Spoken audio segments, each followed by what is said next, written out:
Um estudante enviou uma questão sobre esse ensinamento para a Lions Roar, que é essa revista budista que antes era a Shambhala Sun, e a Lions Roar enviou a pergunta para mim. O estudante começou dizendo que ele apreciava o ensinamento e havia praticado com grande proveito. Então, o ensinamento que diz dê a vitória aos outros, né? Mas, ele disse, tem um colega de trabalho que está constantemente levando crédito por minhas ideias e realizações. Como eu equilibro praticar esse ensinamento com fazer o que é certo para minha moral no trabalho e em minha carreira? Então, olha a situação, né? Tem esse ensinamento, ofereça a vitória aos outros, sempre. E aí tem uma pessoa no trabalho que está levando crédito pela pesquisa do cara ou pelas ideias, ou pelo, enfim, o que quer que ele esteja produzindo. E aí encaminharam isso para o Norman Fischer. Aí vamos ver o que é que ele respondeu. Sua questão traz a complexidade dos ensinamentos para a vida real. Às vezes, você não pode tomar os ensinamentos de forma literal. Em situações delicadas, você precisa descobrir o espírito dos ensinamentos e tentar seguir o espírito, não ao pé da letra. O ponto de dar a vitória aos outros é reduzir o nosso autocentrismo ou autocentramento. Por que você iria querer fazer isso? Porque estar muito focado em seu próprio bem-estar é ruim para você. Então ele está, né, explicando de um jeito que a pessoa entenda que todo esse exercício diz respeito a ela mesma. Limita o seu campo de ação, né? Ficar focado só no seu bem-estar e aperta seu coração. Então, fazer o contrário para o seu próprio bem. No caso que você mencionou, comece examinando sua motivação.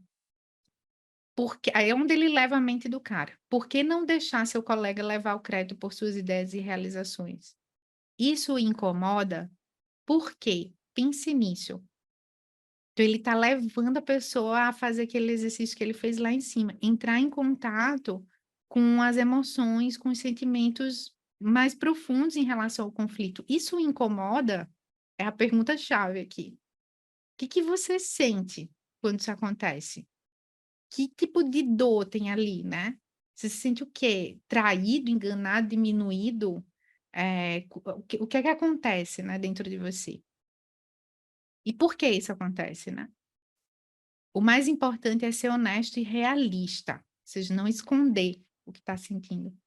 Se deixar seu colega levar crédito pelo seu trabalho, está de fato corroendo sua moral, como você diz, limitando a sua carreira e tornando-o infeliz, então seguir ao pé da letra esse ditado não está ajudando você a praticar em essência.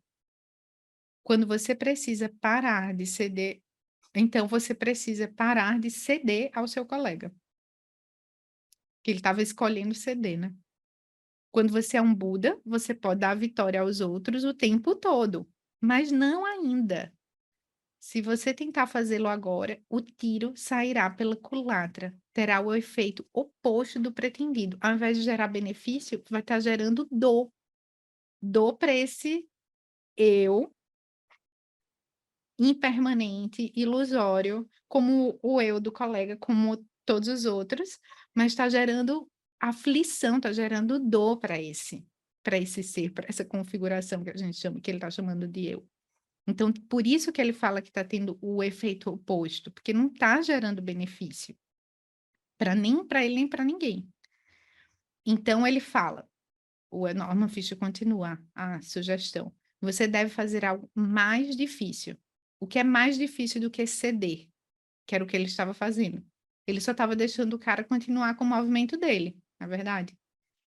Então, ele deve fazer algo mais difícil. Ter uma conversa com seu colega, na qual você pede para ele parar com esse comportamento. Porque você está ficando chateado, identificando suas necessidades.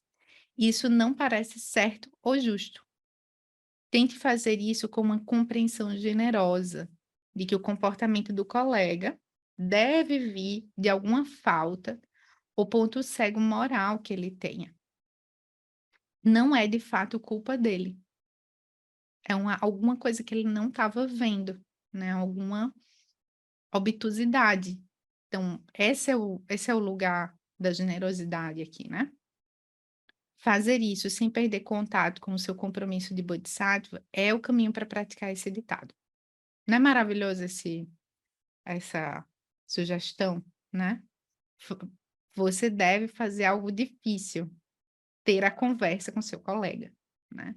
Essa prática aqui, de entrar no conflito, por assim dizer, de encarar que ele existe, de me mover do lugar onde eu estou cedendo, percebendo que eu estou me ferindo, que eu estou me agredindo, que eu estou me violentando ao ceder, e me mover em direção à conversa difícil, onde eu expresso aquilo que é importante para mim, né, e que eu reconheço como uma necessidade.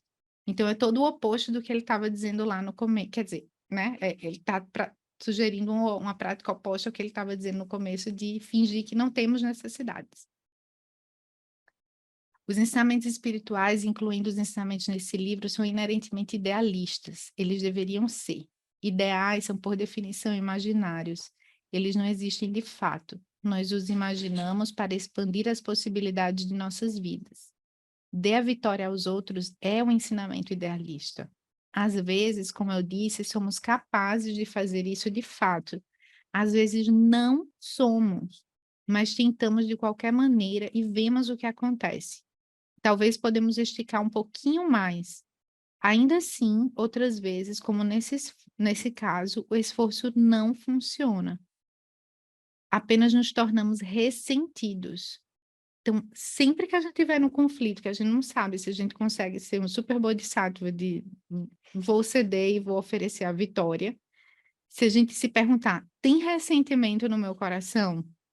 Se eu oferecer essa vitória, é um bom parâmetro. Se tem ressentimento, então a gente deveria entrar, expor nossa necessidade, e juntos aprender com aquilo, né? Como ele vai falar aqui. Lutamos com o nosso ressentimento. Se a gente ficar com ressentimento, o que é que vai acontecer? Lutamos com o nosso ressentimento, mas perdemos. Ficamos desencorajadas, pensamos que a prática espiritual é muito dura para nós, e a gente pode pensar, ah, não, eu não sou um bodhisattva, eu não consigo ceder, então não é para mim esse caminho. Ou talvez pensamos que a prática espiritual é simplesmente uma tolice. Bodhisattvas reconhecem tais pensamentos e sentimentos como sinais de que o melhor caminho, por enquanto, é se jogar no conflito. Não há outra escolha. Fazer isso não significa abandonar nossa prática espiritual. Significa, ao contrário, que justo agora, como as coisas são, praticar o conflito é a nossa prática. Às vezes, a prática do conflito leva a desenvolvimentos surpreendentes.